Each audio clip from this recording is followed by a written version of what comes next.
Andrew McCART, IFL TV, proudly sponsored by Everlast. As you know, it's a different setup as we normally do it. We're normally in AAA gym with Alex Arthur, but we're doing it over Zoom tonight. But that doesn't matter. We're always going to bring the sauce, so to speak. Alex, are you good? Aye, good, bro. How are you? You doing okay? Good, mate. Good. I saw you yesterday. I was at the Scottish Championships. We watched your young laddie Macklin win his 5th Scottish title. So a good day yesterday for you. Oh no, it was a great day. It was a lot of preparations went into that. It's been a long time, like for all the lads to wait to box. So they were all super happy. You could see the joy on all their faces just being in the boxing environment again. And even the people for boxing Scotland looked happy to be there. So it really was a good atmosphere, a great ambience in the place. The place was packed.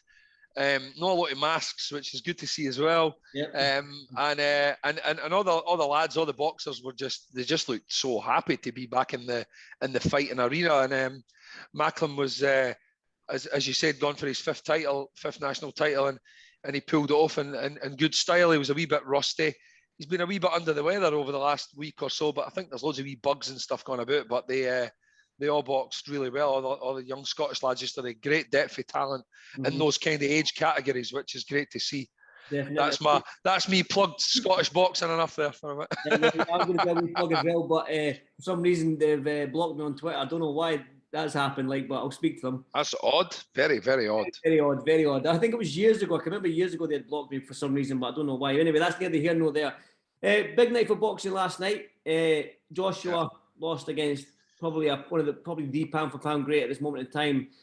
Toss up, if not, he's definitely in your top 3 in Usyk. Yeah. Now, I've spoken to you on numerous occasions about the heavyweight division. I've spoken to you about Usyk and this, that, and next thing, and you've always said that Usyk will be hard to beat at heavyweight. You said that he can beat Joshua, and if you don't believe me, just go back to our previous interviews. So, I guess you're one of the people that wasn't surprised that Usyk won last night. I wasn't overly surprised at all. I mean, as everybody knows, I'd already bet on the bout on Usyk to win on points. I'm not a huge gambling man by any means, but when I see an opportunity like that, I normally take it.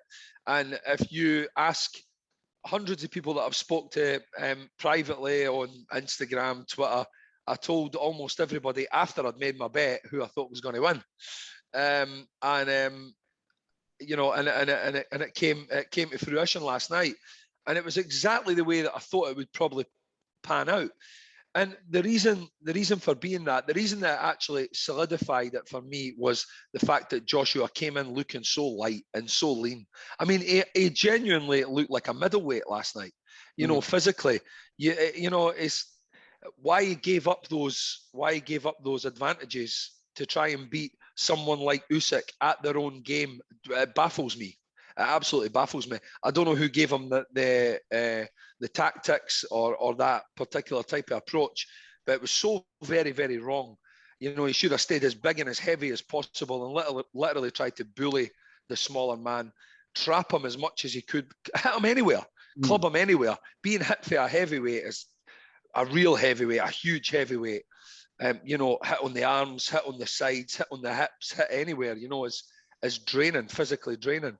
And I didn't think he would have lost loads of his athleticism and his physical attributes had he came in 15, 16 pounds heavier than what he did.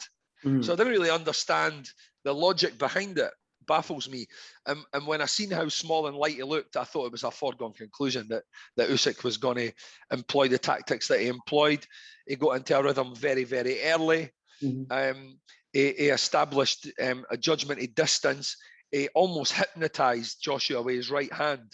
It was waving all over the place, and Joshua was looking at his right hand, wondering when he could time it to try and get a counter off. And it never came because Usyk just set so many traps and worked at such a high volume as well. It was so impressive. Like, what a performance, like overall, just fantastic.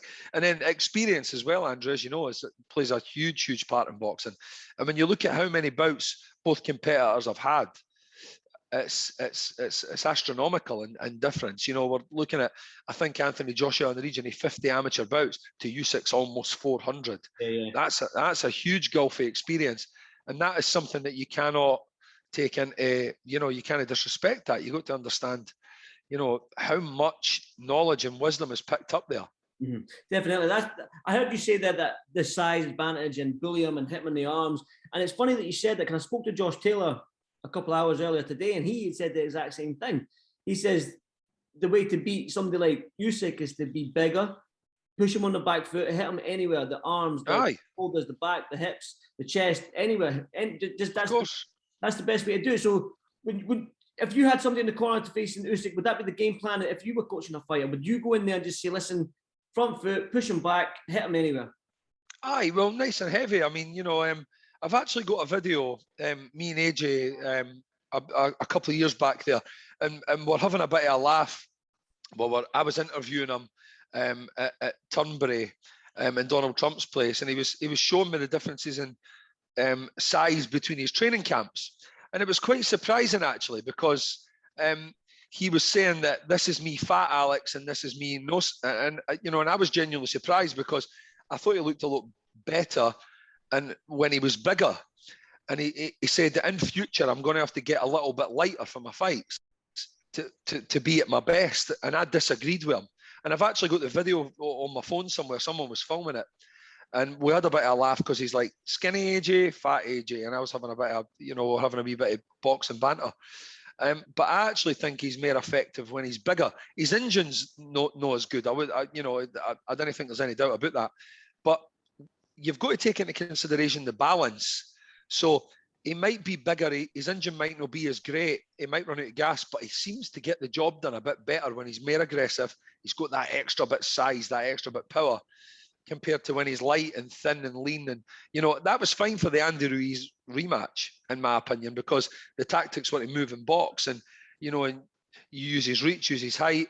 Andy Ruiz was, not in very good condition at all. So it was perfect tactics for that.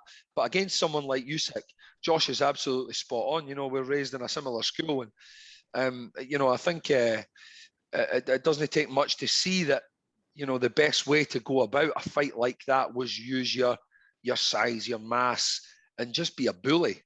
Just hit the guy anywhere you can and try and get him out there relatively early. Otherwise, you're going to get outboxed. I'm glad I think this as well. You've got to give AJ credit, because you mentioned there the 50 amateur bouts to the 400, and obviously he had the 20 odd professional bouts. Do we need to give AJ credit for taking the Usyk fight? Well, a lot of people thought, like, he didn't need to take this fight. He could have just gave up the WBO and wait for Tyson Fury. But that's not the way Joshua fights, or his mindset is. His mindset is, I'll fight anyone, which is refreshing to see nowadays. He doesn't shy away from a contest, does he? No.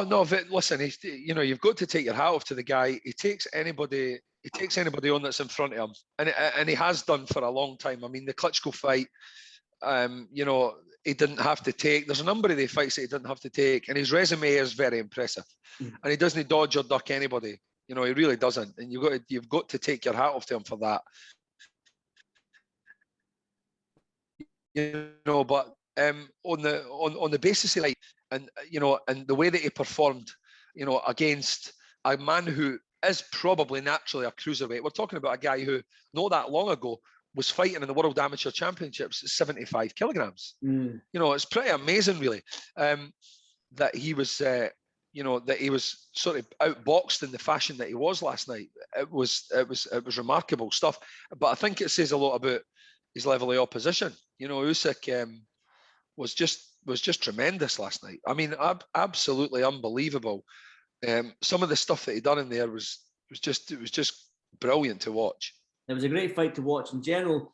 Again, typical Joshua style. He's already thinking about the rematch, similar to the Andy Ruiz situation. He's already thinking about the rematch. But Usyk's different than Andy. Usyk's, in terms of Andy sort of went off, I wouldn't say off the rails, but he blew up Yeah. and stuff like that. Usyk strikes me as the type of guy that's mentally 100% in the sport. He's 100% in the game. So, Oh, aye, for sure he is. how do you see the rematch then? Do you see him? Do you think AJ can implement a different game plan and win the rematch and get Usyk out of there?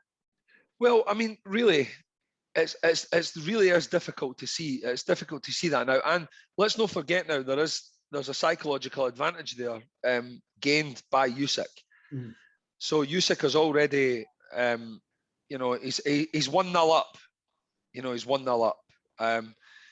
He hurt Joshua, on a few occasions, particularly in the last round, which ended a wee bit short as well, a few seconds short. So he's already got that psychological advantage. So Joshua will be taking that into a rematch with him as well. Personally, if I had anything to do with Joshua, I would tell him to go gain loads of weight and make it a 6-round fight in his mind. It's a 6-round fight, because otherwise he's going to probably lose down the stretch again. So what's there to be lost? So I would say 6-round fight, all guns blazing, hell for leather. Just go for it. Just go for it. Hit him everywhere. Hit him anywhere. Use your mass. Use your physical size, your height, everything. Lean on him. When you get up close, tie him up. Like drop your body weight on him. What the old heavyweights used to do. You could learn so much from for just going back and watching some of the old heavyweight fights. And I really, Joshua's got the capabilities. He's beaten any of these top guys. He's got the capabilities. There's just there's tactical errors there, and game plan errors as well. The thing is, a lot of people are mentioning there was quite too many people in his ear in the corner. Did you notice that last night as well? The number of people around the corner when he was coming back after each round. Andrew, too many cooks spoil the broth. We know that. It's a fact. It's just a fact. You need one very disciplined, strong voice in your corner that you absorb that information from. You've got 1 minute. 1 minute's not a great deal of time. So no, that's no comparison, but I have all my guys rest over a 30-second period and I try and get as much information to them in the gym in that time as I can. I believe that's good preparation. That's something that they could think about doing, is shorten your recovery time is very, very good as well. If you shorten the recovery time, you're often way more adapt to picking up information over a longer period of time. You get your breathing back better. Your mind works a wee bit better. So if you perform under that pressure in preparation, it definitely helps in battle. I don't think there's any doubt about that. So in terms of the fact that he's up against so many good competitors, the heavyweight division's just it's a great division just now. So he's got all to do. Really has. Joshua has. Yeah, I wanted to mention what do you think's made AJ lose his killer instinct? Because you remember like the Charles Martin. Aye, great finisher. Yeah, it's that finishing style, like 1, 2, 3 rounds. I mean, he was blowing everyone out, and then Andy Ruiz, he dropped him, and then he rushed in and he got clipped. Yeah. You think that sort of like made him hesitant to engage now in terms of putting? No, I know what you're saying in terms of making him a wee bit gun shy. The possibilities there. I think it's not, maybe I'm being a wee bit unfair saying it's quite clear to see that he's not got the best chin in the heavyweight division or whatever. He seems to be, particularly when he was lighter, I think, he seems to get shit. Usyk hurt him on a number of occasions last night. You see the eyes go, maybe the general public didn't see these wee things, but other fighters and people in the know that he's, he was wobbling on occasion. He didn't look coherent all the time. The eye was pretty bad. The corner done a great job on that eye, though, that I will say. That eye was looking like it was almost going to shut, and they kept it open and actually almost got him his vision back, which was really impressive stuff. But just going back to the corner a wee bit, it just did look a bit overcrowded and a wee bit too many voices and shouting in there, and that's no good for a fighter at all. You need one strong voice, like I said, one good coach who you trust and respect and you listen to, and who knows you as a person. very well. That's really, really important in the sport. You have to have a physical and personal relationship with your coach to the point where he knows all your capabilities, all your strengths, all your weaknesses. Is super important. Aye. Talk to me about this then. The other heavyweight champion in that division is Tyson Fury. Now, in terms of movement and skill set, can probably match Usyk. But he's got the size. He's got that 6'9", and we saw in the last Wilder fight that he can bully you, Tyson. He can hit him ropes and go at the body as well. So, is Tyson the only man that can beat Usyk in this heavyweight division? I would probably say so. I think he's the only man that can beat Usyk. He's got unbelievable attributes, and he's like a big he's like one of those old-fashioned steam trains where you just keep pouring coal on him and he just keeps going and going and going. His engine's remarkable for a man of his size, and his heart is in no question at all. He's got a huge heart, and he's got the skills and the physical attributes to boot, hasn't he? He's an absolute nightmare. It doesn't matter what era that you put Tyson Fury in, he would always be okay, because of all those attributes I've just mentioned: engine, heart, and intelligence. Ring intelligence. Tyson Fury's an intelligent fighter. He's a very, very clever guy, and he knows how to use what he has to his advantage in a huge way. Maybe more so than anybody else in that weight class over the past since Lennox Lewis. Klitschko was brilliant with his attributes as well. But Tyson really does know how to use what he has to his advantage. And so that would make a fight with him and Usyk, who obviously is unbelievably talented and gifted. But I believe his background and his experience is what's made Usyk so good. Coming through the amateur program the way he did, boxing in a country where it's regimented and they're taught so very, very well. They've got so much success. It would just make it one of the most intriguing heavyweight matchups in the last 20, 30 years, I think, with those two guys. It could be a chess match, but Tyson would understand that he had to use his size and his physical advantages a lot more than Anthony Joshua, I think. So it's just dead exciting stuff for the heavyweight division right now. Talk about excitement, man. We were all excited about the Joshua Tyson Fury fight for the undisputed title. Now it looks like that's going to be put on the back burner for a little while, but and selfishly, we still want to see that fight. That doesn't matter if it's for the WBC belt, all the belts, the Ring Magazine belt, no belts. We don't care. As boxing fans, we still want to see Joshua versus Tyson Fury, don't we? Oh, of course we do. I mean, it's mainly for for the UK.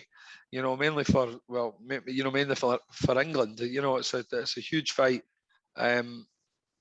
Like down that way, it's bragging rights. It's everything. It's the biggest fight in this country, and it's the biggest fight that's possibly ever taken place in this country. Yeah. I mean, me and you are very far off the same age, and the Lewis Bruno was. You remember Lewis Bruno? I mean, it was absolutely astronomical. It was unbelievable. Ben Eubank and all that kind of stuff. So it's off that level. It's off that magnitude, and it's just it has to happen. It has to happen, and they need to get their act together and get the stuff over the line. Aye. Right, one final one then. Obviously, 2 weeks' time, we've got the other heavyweight fight. We spoke about Tyson Fury. Now he got his trilogy fight against Deontay Wilder. I'm guessing your young boys, Junior, Lister, or even Macklin, have showed you the pad work that Wilder's been doing. I know you're a nightmare on social media and all these computers and stuff like that. You're not very clued up in it all. So your laddies have told you the stuff. So what's your thoughts on that fight then? Do you see anything different in another Tyson Fury win? I know. I mean, really, it's super difficult to see anything else other than a Tyson Fury win, especially with the nature of the last contest. The way that the last contest went was a bit of a methodical beatdown. It was a bit of a one-sided massacre, so to speak, and you just do get the feeling that Tyson can apply. He can beat Wilder in every area. And what the difference between the last fight and the first fight was that Tyson Fury was actually in condition. It came off a really difficult time in his life for the first bout, and he still won the fight. You know, he won the fight. You know, it was quite clear to see. You know, he never how that came out a draw, I'll never ever know. But you know, he basically showed the real Tyson Fury last time, and he was dominant. He was assertive in everything he'd done. He controlled the tempo, the pace of the fight, everything about the fight. He was the main man. So once you've got that over somebody, there's no going back. There's no, and Fury, for me, won't even put himself in a position where he can be tagged. I don't believe in this next fight. I actually think he's got to be quite cautious early, and then after 2 or 3 rounds, I think he's going to just turn up the heat and just run Wilder out of there again. I think he'll run him out the ring again. I really do. I really believe that. Aye. That's definitely a fight that I'm looking forward to and stuff like that. And I mean, boxing right now, we've seen some good shows, and it was good to see, especially in the UK, a big, massive fight like that in Tottenham last night. Aye. With Joshua. And it seems like win, lose or draw, Joshua's got that appeal that he brings the masses out to support him. So again, that's brilliant. Well, Alec, listen, I enjoyed the boxing yesterday. I enjoyed watching young Mac do his thing yesterday. I mean, bags of talent for that young boy. I'm really excited. And you're Alex Arthur Jr., I'm sure he's competing in 3 weeks' time.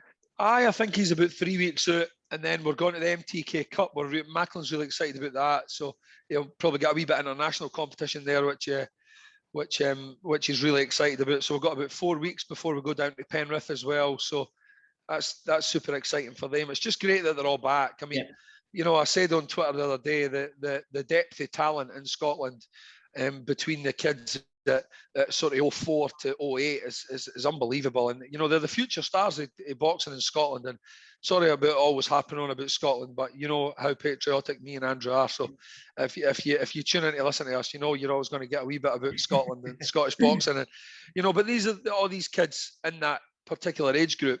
In my 30 plus years in the sport, I've not quite seen as much talent as what's round about there. Yeah. I mean, I'm unbelievable talent and ability in some of those youngsters, man. It's crazy. So you know, they're our future. Scott Harrison's, Paul Weir's, Ken Buchanan's, Josh Taylor's, you know, Wally Lemons, Alex Arthur's, whatever. You know, that's all our future stars. So it's great to see them all back in action, and it's super exciting stuff. Definitely, like I was pleased to be there yesterday as well to watch young talent. I was impressed by some of the. Some of them are so good, man. Unreal, man. So it was good. Right, Alec, listen, it's a Sunday evening, and I do appreciate you taking your time out. You're probably, this is a highlight of my evening. I'm not. All the boys are on their bedrooms watching bullshit YouTube videos or whatever they're doing. They're on their rooms watching stuff. So I thought me and you might even get a wee bit longer to chat. So I'm actually a bit disappointed that we're cutting the interview a bit short. I thought we could have spoke about other stuff. This is a highlight of my weekend. I'm nice and chilled now. What talking about? Like, listen, it's great, man. I like coming through at the gym. Just to talk to you. No, it's so good, man. It's so good up the gym. Before we go, then, what about Plant Canelo? What do you make of the? I'm the interviewer now. That's me. We've switched over roles. What do you make of the Canelo's reaction to Plant on the podium there at the press conference, Andrew? What do you make? It was fast. Because you seen Caleb Plant like sort of touch his face or lick his right hand and then go back.